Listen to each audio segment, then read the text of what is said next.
नमस्कार, news at 10 में आप सभी का स्वागत है। मैं हूं जया सिन्हा। ये शुरुआत करते हैं इस वक्त की सुर्खियों के साथ।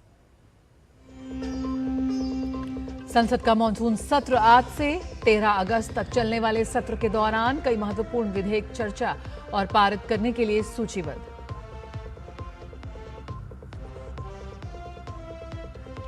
राष्ट्रपति द्रौपदी मुर्मू मोल्डोवा की यात्रा पर अपनी समकक्ष के साथ करेंगी मुलाकात। मोल्डोवा भारत संसदीय मैत्री समूह के सदस्यों को करेंगी संबोधित।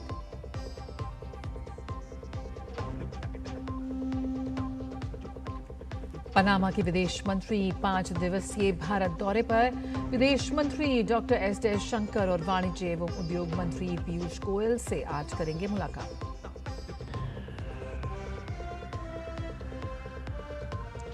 सोलह साल बाद स्पेन बना विश्व चैंपियन। अर्जेंटीना को 1-0 से हराया। अतिरिक्त समय में फेरान टोरेस ने दागा ऐतिहासिक विजयी गोल।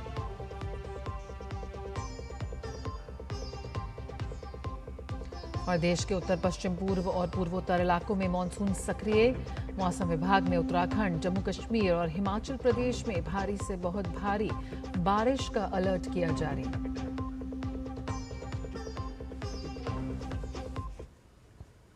सबसे पहले बात संसद के मॉनसून सत्र की, जो आज से शुरू हो रहा है और ये 13 अगस्त तक चलेगा। इस दौरान कुल 19 बैठकें प्रस्तावित हैं। सरकार ने संकेत दिया है कि सत्र में कई महत्वपूर्ण विधेयक पेश किए जाएंगे और राष्ट्रीय महत्व के मुद्दों पर चर्चा कराई जाएगी। सत्र से पहले हुई सर्वदलीय बैठक में विपक्ष ने कई मुद्दों जैसे परीक्षा व्यवस्था, महंगाई और अन्य समसामयिक विषयों पर चर्चा की मांग की है। वहीं सरकार ने सभी दलों से सदन को सुचारू रूप से चलाने और सार्थक बहस में सहयोग देने की अपील की। इससे पहले ऑल पार्टी मीटिंग के बाद लोकसभा बिजनेस एडवाइजरी कमेटी की मीटिंग भी हुई। इसमें बिलों पर चर्चा के लिए समय तय किया गया। संसदीय कार्य मंत्री किरेन रिजिजू ने बताया कि बीएसी की बैठक में विदेशी अंशदान विनियमन अधिनियम FCRA संशोधन विधेयक पर चर्चा के लिए 4 घंटे का समय तय किया गया है। इसके अलावा आयकर संशोधन विधेयक, न्यायाधीशों की संख्या से संबंधित विधेयक, जन्म एवं मृत्यु पंजीकरण विधेयक और वंदे मातरम से संबंधित विधेयक पर भी 4-4 घंटे चर्चा होगी। वहीं MSME विधेयक पर चर्चा के लिए 5 घंटे निर्धारित किए गए हैं। संसद के मॉनसून सत्र की शुरुआत से पहले लोकसभा अध्यक्ष ओम बिरला ने सभी सांसदों का स्वागत करते हुए सदन की कार्यवाही को गरिमामय, सार्थक और जनहितकारी बनाने का आह्वान किया। उन्होंने एक्स पर पोस्ट करते हुए लिखा कि आज से 18वीं लोकसभा का 8वां सत्र मॉनसून सत्र प्रारंभ हो रहा है। देवराज इंद्र के आशीर्वाद स्वरूप आज प्रातः दिल्ली में हुई वर्षा ने वातावरण को नव ऊर्जा और ताजगी से भर दिया है। इसी मंगलमय वातावरण में संसद राष्ट्र की सर्वोच्च लोकतांत्रिक संस्था के रूप में सभी माननीय सदस्यों का स्वागत करने के लिए तत्पर है। लोकतंत्र का सर्वोच्च मंदिर संसद देश की जन आकांक्षाओं, आशाओं और विश्वास की सर्वोच्च अभिव्यक्ति है। प्रत्येक संसदीय सत्र जनप्रतिनिधियों के लिए इन आकांक्षाओं को सार्थक संवाद, विचार विमर्श, प्रभावी विधायी कार्यवाही तथा रचनात्मक सहभागिता के माध्यम से जनहित एवं राष्ट्रहित में परिणत करने का महत्वपूर्ण अवसर होता है।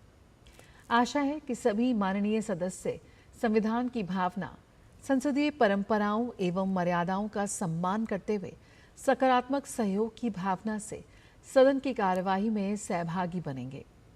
अधिकतम विधायी एवं अन्य संसदीय कार्यों का संपादन हम सभी की सामूहिक जिम्मेदारी है। यही जन विश्वास को सुदृढ़ करने तथा लोकतांत्रिक संस्थाओं की गरिमा को और ऊंचा उठाने का सर्वोत्तम माध्यम है। आइए हम सब मिलकर इस सत्र को सार्थक विमर्श, जनहितकारी निर्णयों और संसदीय गरिमा के अनुरूप संचालित करने का सामूहिक प्रयास करें। लोकसभा और राज्यसभा की आज की कार्यसूची की बात की जाए तो दोनों ही सदनों में कई अहम विधायी कार्य सूचीबद्ध हैं। लोकसभा में आज उच्चतम न्यायालय न्यायाधीश संख्या संशोधन विधेयक 2026 पेश किया जाएगा। विधेयक को विधि एवं न्याय मंत्री अर्जुन राम मेघवाल पेश करेंगे। इस विधेयक के माध्यम से उच्चतम न्यायालय न्यायाधीश संख्या संशोधन अधिनियम 1956 में संशोधन किए जाने का प्रस्ताव है। वहीं उच्च सदन यानी कि राज्यसभा में आज राष्ट्र गौरव अपमान निवारण संशोधन विधेयक 2026 पेश किया जाएगा। केंद्रीय गृह मंत्री अमित शाह विधेयक को पेश करेंगे। इसके माध्यम से राष्ट्र गौरव अपमान निवारण अधिनियम 1971 में संशोधन किए जाने का प्रस्ताव है। इसके साथ ही दोनों सदनों में कई अन्य अहम विधायी कार्य भी सूचीबद्ध हैं। राज्यसभा में पेश होने वाले राष्ट्र गौरव अपमान निवारण संशोधन विधेयक 2026 के बारे में आपको बताते हैं। गृह मंत्री अमित शाह राज्यसभा में करेंगे पेश इस बिल को। वंदे मातरम को अब मिलेगा जन गण मन जैसा संरक्षण, राष्ट्रगान जैसी मिलेगी कानूनी सुरक्षा। तो वहीं राष्ट्रीय गीत के अपमान पर होगी कड़ी कार्रवाई। राष्ट्र गौरव अपमान निवारण संशोधन विधेयक 2026 को और विस्तार से समझने का यह प्रयास। राष्ट्रगीत के अपमान पर अब कड़ी कार्रवाई का प्रावधान, 3 साल तक जेल और जुर्माने का भी यहां पर प्रावधान है और दोबारा अपराध पर न्यूनतम 1 वर्ष की सजा का प्रावधान है। 1971 के अधिनियम में अब संशोधन किया जाएगा। कानून में जोड़ा जाएगा राष्ट्रीय गीत शब्द। पहले केवल ध्वज, संविधान, राष्ट्रगान थे संरक्षित, अब इसमें राष्ट्रीय गीत को भी जोड़ा जा रहा है। वंदे मातरम को अब मिलेगा एक समान वैधानिक दर्जा। संविधान सभा ने दिया था इस गीत को सम्मान और इसकी 150वीं वर्षगांठ पर आया है ये संशोधन प्रस्ताव।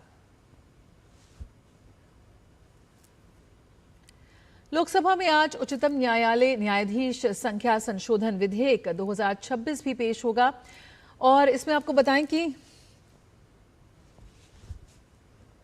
सुप्रीम कोर्ट जज संख्या संशोधन बिल 2026 पेश होगा और आज होगा पेश संशोधन विधेयक।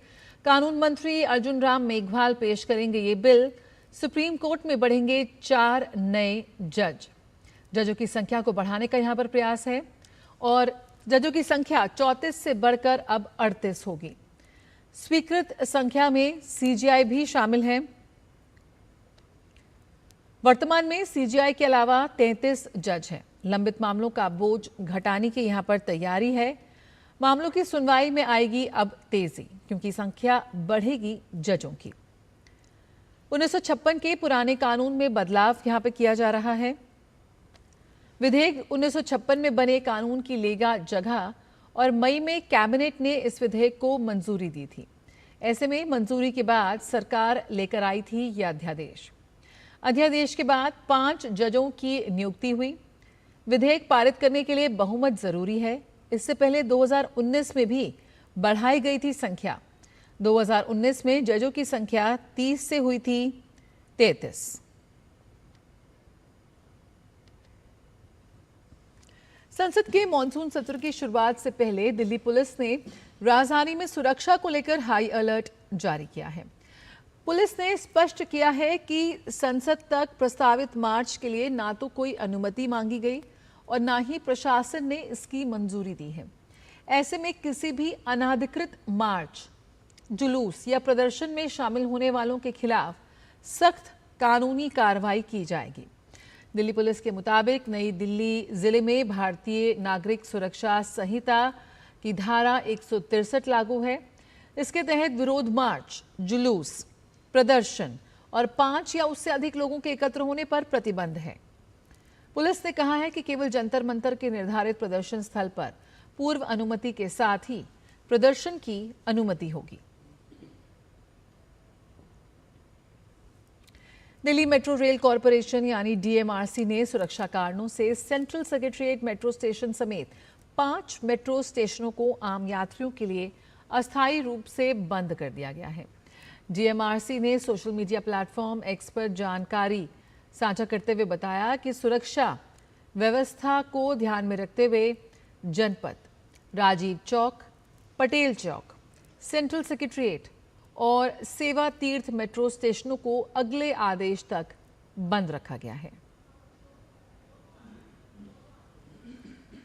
रुकेंगे एक छोटे से ब्रेक के लिए, जल्द हाजिर होते हैं।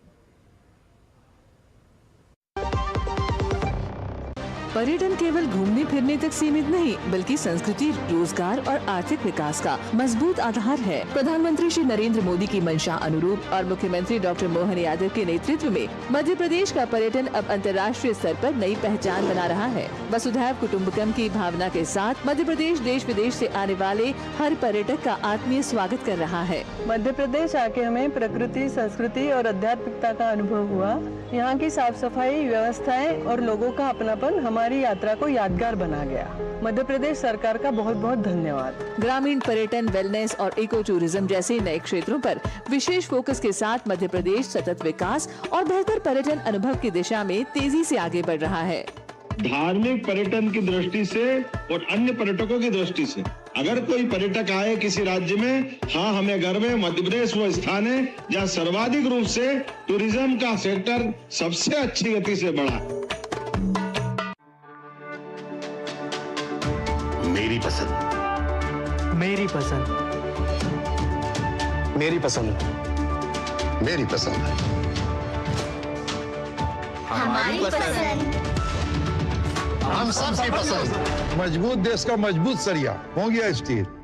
भारत की सबसे बड़ी gold loan NBFC Muthoot finance से गोल्ड लोन लीजिए और फिर देखिए सोना क्या नहीं कर सकता। कॉल कीजिए 1-800-313-1212। ब्रेक के बाद स्वागत है। राष्ट्रपति द्रौपदी मुर्मू 3 देशों की यात्रा के पहले पड़ाव में आज पूर्वी यूरोप में स्थित देश मोल्डोवा में कई महत्वपूर्ण कार्यक्रमों में हिस्सा लेंगी। मोल्डोवा की राष्ट्रपति माया सैंडू के निमंत्रण पर हो रही ये यात्रा किसी भारतीय राष्ट्रपति की मोल्डोवा की पहली यात्रा है। इस यात्रा को दोनों देशों के संबंधों में एक ऐतिहासिक मील का पत्थर माना जा रहा है। राष्ट्रपति के दिन की शुरुआत मोल्डोवा की उप प्रधानमंत्री एवं विदेश मंत्री मिहाई पोपशोई से शिष्टाचार भेंट के साथ होगी। इसके बाद राष्ट्रपति द्रौपदी मुर्मू राजधानी चिसिनाओ स्थित राष्ट्रपति भवन पहुंचेंगी, जहां उनका औपचारिक स्वागत गार्ड ऑफ ऑनर के साथ किया जाएगा। अपनी यात्रा के दौरान राष्ट्रपति मुर्मू मोल्डोवा की राष्ट्रपति माया सैंडू से मुलाकात करेंगी और दोनों देशों के प्रतिनिधि मंडल स्तर की वार्ता में हिस्सा लेंगी। इसके अलावा वे मोल्डोवा गणराज्य की संसद के अध्यक्ष इगोर ग्रोसू से भी मुलाकात करेंगी। वे मोल्डोवा भारत संसदीय मैत्री समूह के सदस्यों के साथ बातचीत करेंगी। इसके अलावा राष्ट्रपति एक व्यापार मंच को संबोधित करेंगी और मोल्डोवा में रह रहे भारतीय समुदाय के सदस्यों से भी संवाद करेंगी। भारत और मोल्डोवा के बीच लंबे समय से सौहार्दपूर्ण और मैत्रीपूर्ण संबंध रहे हैं। राष्ट्रपति मुर्मू की ये यात्रा दोनों देशों के रिश्तों को और मजबूत करने के साथ साथ उन्हें व्यापक साझेदारी के नए स्तर तक ले जाने में महत्वपूर्ण भूमिका निभाएगी। दोनों देशों के बीच कृषि, स्वास्थ्य सेवा एवं फार्मास्यूटिकल्स, सूचना प्रौद्योगिकी और शिक्षा जैसे क्षेत्रों में सहयोग की अपार संभावनाएं हैं। माना जा रहा है कि ये यात्रा इन क्षेत्रों में आपसी सहयोग और नए अवसरों को बढ़ावा देंगी। साथ ही अपनी यात्रा के दौरान राष्ट्रपति मोल्डोवा के राष्ट्रीय नायक स्टेफान सेल मारिशी स्वांत स्मारक पर पुष्पांजलि भी अर्पित करेंगे। अपनी मोल्डोवा यात्रा के बाद राष्ट्रपति द्रौपदी मुर्मू 21 और 22 जुलाई को उत्तर मैसेडोनिया की राजकीय यात्रा पर रहेंगी। ये किसी भारतीय राष्ट्रपति का वहां का पहला दौरा है। राष्ट्रपति वहां अपनी समकक्ष के साथ द्विपक्षीय वार्ता करेंगी। राष्ट्रपति उत्तर मैसेडोनिया की असेंबली को संबोधित भी करेंगी। राष्ट्रपति के इस दौरे के महत्व पर हमारी संवाददाता जयंती झा ने बात की उत्तर मैसेडोनिया में भारतीय राजदूत अरुण कुमार साहू से। राष्ट्रपति द्रौपदी मुर्मू नॉर्थ मैसेडोनिया की 2 दिवसीय राजकीय यात्रा पर रहेंगी। इस यात्रा के बारे में हमें और जानकारी साझा करने के लिए हमारे साथ यहाँ मौजूद हैं बल्गेरिया एवं नॉर्थ मैसेडोनिया के भारतीय राजदूत अरुण कुमार साहू जी। सर, आपका स्वागत है डीडी न्यूज पर। धन्यवाद सर। शुरुआत करते हैं इस ऐतिहासिक यात्रा की। क्या एजेंडा रहेगा राष्ट्रपति मुर्मू के इस दौरे का? ये यात्रा इटसेल्फ इज हिस्टोरिक, ऐतिहासिक है, इसलिए कि पहली बार दोनों राष्ट्रों के बीच में कोई भी इस लेवल का विजिट नहीं हुआ था और पहली बार राष्ट्रपति जी आ रही हैं, तो expectations are very high as you know. तो दोनों तरफ से आशाएं बहुत ज़्यादा है, और देखते हैं आगे फिर होता क्या है। I think over the years ये हुआ है कि हमारा जो संबंध है इस यूरोपियन रीजन का, सिर्फ EU 27 के साथ नहीं, बाकी जो यूरोपियन कंट्री भी हैं, नॉर्थ मैसेडोनिया एक EU कैंडिडेट कंट्री है, कभी ना कभी तो EU में शामिल हो ही जाएगा, बट इनकी जो जोग्राफिकल लोकेशन है और जो भी स्ट्रेंथ है, उस हिसाब से इंडिया का जो ग्रोइंग स्ट्रेंथ है, उसको हम कैसे पूरे विश्व में लाएं, उसकी कोशिश है। और इस कोशिश का एक ही पन्ना ये है कि राष्ट्रपति जी आ रही हैं। सर, आप किन पहलू को अहम स्तंभ मानेंगे भारत नॉर्थ मैसेडोनिया की इस दोस्ती का? क्या वो उद्योग होगा या टूरिज्म होगा, सिनेमा होगा? क्या इम्पोर्टेंट पिलर्स रहेंगे भारत नॉर्थ मैसेडोनिया दोस्ती के? हमारे इस रीजन के साथ, या बल्कन रीजन हो गया या नॉर्थ मैसेडोनिया के साथ, बहुत ऐतिहासिक परंपरा है हमारा संपर्क। उस संपर्क को एक नया जीवन दे रहे हैं एक तरफ से।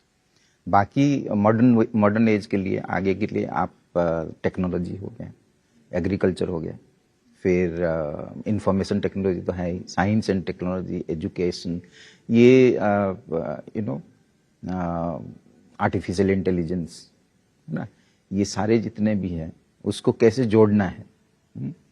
बहुत सुंदर जगह है, तो सिनेमा भी बन सकती है। पहले कुछ साउथ की फिल्म यहाँ बनी है, आप देखे होंगे। इसका जो नेचुरल एटमॉस्फेयर है बहुत ही सुंदर है रिवर के पास एक है, और नेचुरल जो इकोसिस्टम है उसका वो अच्छा है।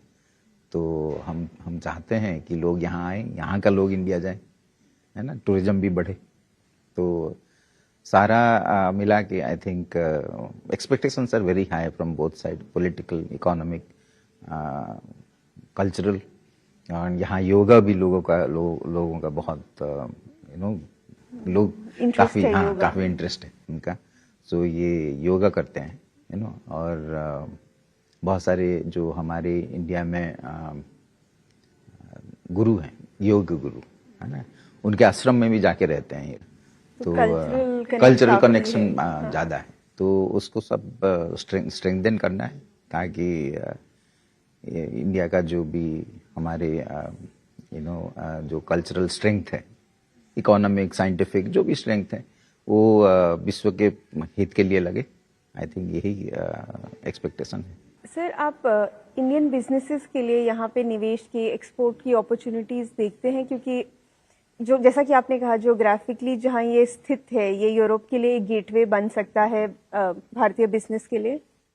जैसे आप जानते हैं, हम इंडिया EU FTA साइन भी किए हैं, और होपफुली आशा है कि नेक्स्ट ईयर, आगे की साल ये शुरू हो जाएगी।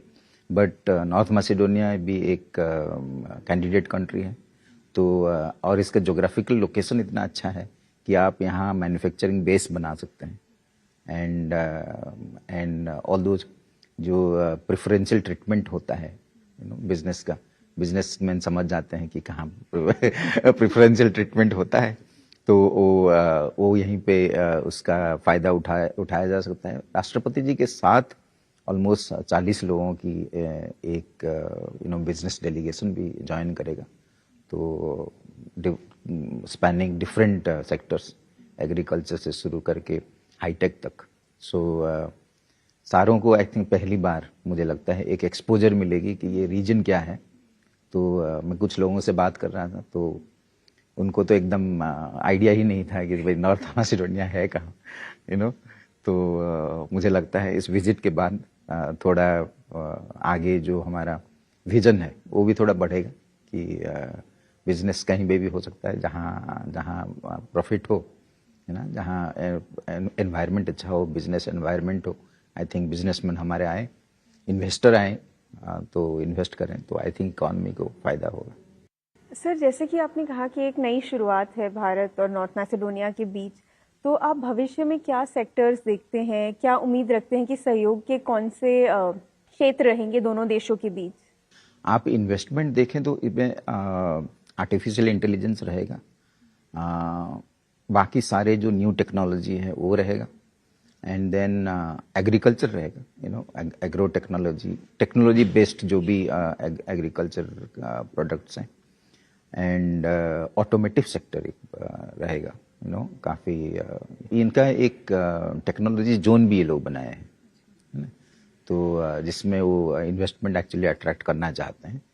तो जो नए टेक्नोलॉजी है उसका आई थिंक मुझे लगता है आगे जाके बहुत फायदा होने वाला है। धन्यवाद संसद सर। भवन डीडी का न्यूज़ मानसून सत्र की शुरुआत होने जा रही है। इससे में प्रधानमंत्री नरेंद्र मोदी वहां पहुंच चुके हैं। कयास लगाए जा रहे हैं कि वो मीडिया को भी संबोधित कर सकते हैं।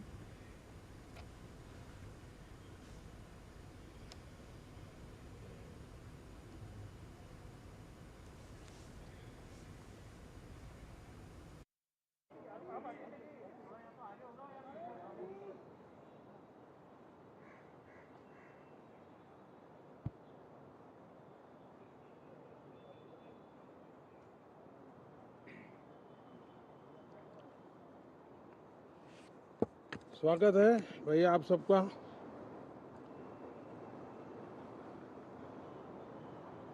मानसून का भी कुछ लाभ नजर आ रहा है और मानसून सत्र भी प्रारंभ हो रहा है। मानसून हो या मानसून सत्र, अगर दोनों प्रोएक्टिव हो तो बहुत ही प्रोडक्टिव होते हैं।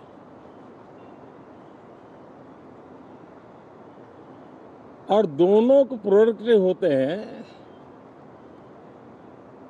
तो देश का कल्याण होता है, जीव मात्र का कल्याण होता है। और इसलिए हम यही प्रार्थना करते हैं कि मानसून भी प्रोएक्टिव रहे, मानसून सत्र भी प्रोडक्टिव रहे। साथियों, पिछले एक महीने में देश ने अनेक सिद्धियां प्राप्त की है और देशवासी गर्व से भर जाएं, इस प्रकार की सिद्धियों का सिलसिला चला है। चाहे राष्ट्रीय हो, अंतर्राष्ट्रीय हो और अब तो अंतरिक्ष भी हो, एक प्रकार से भारत के लिए गर्व के पल रहे हैं। पिछले वर्ष मानसून सत्र के ठीक पहले भारतीय नागरिक इंटरनेशनल स्पेस स्टेशन पर पहुंचा था और कल ही परसों भारत का एक युवा स्टार्टअप, उसने बहुत बड़ी सिद्धि प्राप्त की है। विश्व के कम ही देश हैं जहां इस प्रकार से प्राइवेट साहस हुए हैं और भारत के युवाओं ने अंतरिक्ष में नई उड़ान भरी है। बहुत बड़ी सफलता है। और ये जो स्काईरूट स्टार्टअप है, उसमें जो नौजवान काम कर रहे हैं, मुझे बताया गया उनकी पूरी टीम की जो एवरेज एज है वो सिर्फ 28 साल है। ऐसे नौजवानों ने ये काम करके दिखाया है। मैं किसी 56 साल के नौजवान की बात नहीं कर रहा हूं। मैं देश के ये स्टार्टअप ने 28 के एवरेज वाले नौजवानों ने अंतरिक्ष में भारत का झंडा गाड़ दिया है। उनको तो बधाई है ही है, लेकिन ऐसी बातें जो हैं जो भारत को आत्मविश्वास से भर देती है। विश्व में भारत का प्रोफाइल सर्वमान्य, सर्वस्वीकृत बनता जाता है। साथियों, ये संयोग नहीं, ये एक संदेश है और बड़ा मजबूत संदेश है कि हमारे देश के युवाओं की क्षमता और उनकी आकांक्षा अंतरिक्ष जितनी असीम है, इससे बड़ा संदेश देश के लिए कोई और प्रेरणा नहीं दे सकता है। साथियों, जो रिफॉर्म एक्सप्रेस पर सवार होकर के आज देश चल पड़ा है, उसी का नतीजा है कि भारत के नौजवान इतना बड़ा साहस कर पाते हैं और सफल भी हो रहे हैं। साथियों, पिछले दिनों राजस्थान में बहुत बड़ी ऑयल रिफाइनरी देश को समर्पित की गई। पिछले कुछ सप्ताह पहले एक सेमीकंडक्टर प्लांट यानी तीसरा देश को समर्पित किया गया। अभी कुछ दिन पहले ग्रीन हाइड्रोजन से चलने वाली ट्रेन, और विश्व में बहुत कम देश ऐसे हैं कि जिनके पास ये सुविधा है, लेकिन भारत ने जो हाइड्रोजन ट्रेन देशवासियों को समर्पित की है, वो सबसे ताकतवर इंजन वाली है और सबसे लंबी है। ये अपने आप में भारत के वैज्ञानिक, भारत के इंजीनियर्स, भारत के इनोवेटर्स, भारत के उद्यमी, भारत के श्रमिक, ये जो एक लक्ष्य लेकर के देश के लिए जी रहे हैं, देश के लिए काम कर रहे हैं, उसी का परिणाम है। साथियों, हम भली भांति जानते हैं और पूरी दुनिया चिंतित भी है, लगातार कहीं न कहीं युद्ध की स्थितियां बनती रही है। पश्चिम एशिया के युद्ध के कारण भारत जैसे देश जो एनर्जी के लिए औरों पर डिपेंडेंट है, उनके लिए ये पश्चिम एशिया का युद्ध एक बहुत ही बड़ा संकट का कारण रहा। Petrol, diesel, LPG, fertiliser, chemicals, यानी हर विषय में अनेक बाधाएं, अनेक संकट आए।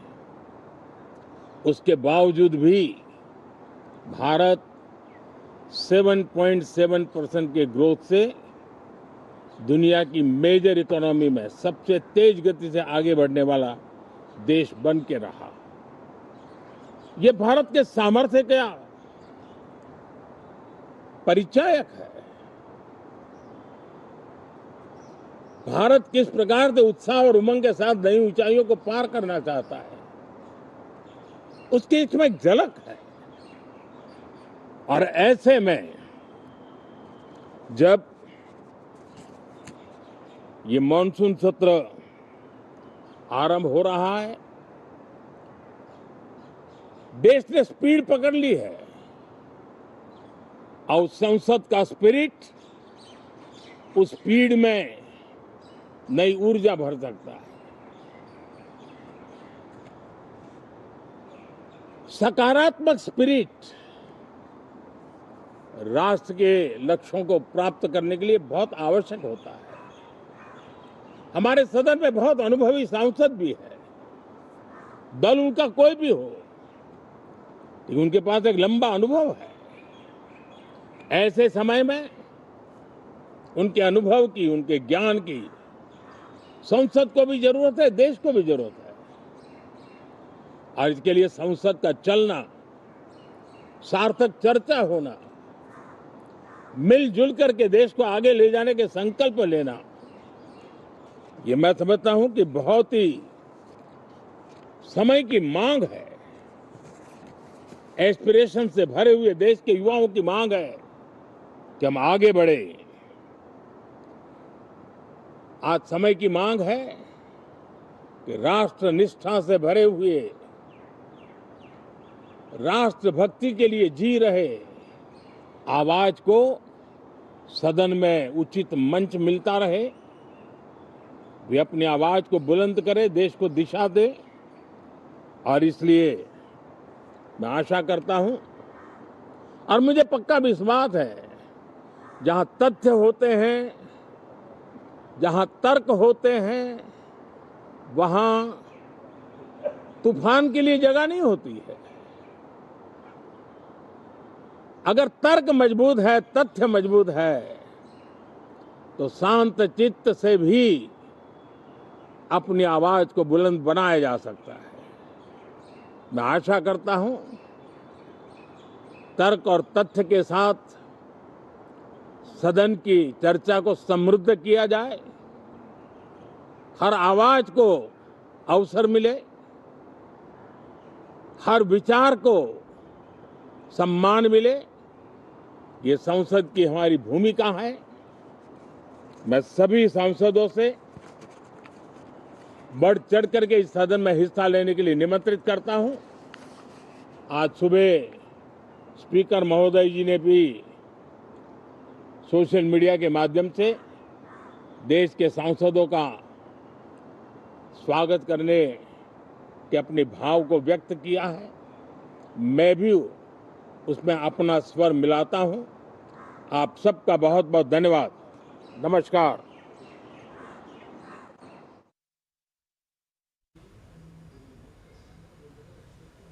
तो आज से आगाज हो रहा है मॉनसून सत्र का और इस मौके पर प्रधानमंत्री नरेंद्र मोदी ने संबोधित किया। प्रधानमंत्री के संबोधन की बड़ी बातें रही, आइए वो देख लेते हैं किस तरह से प्रधानमंत्री ने कहा कि मॉनसून हो या मॉनसून सत्र हो, अगर दोनों ही प्रोएक्टिव होंगे तो दोनों ही प्रोडक्टिव होते हैं।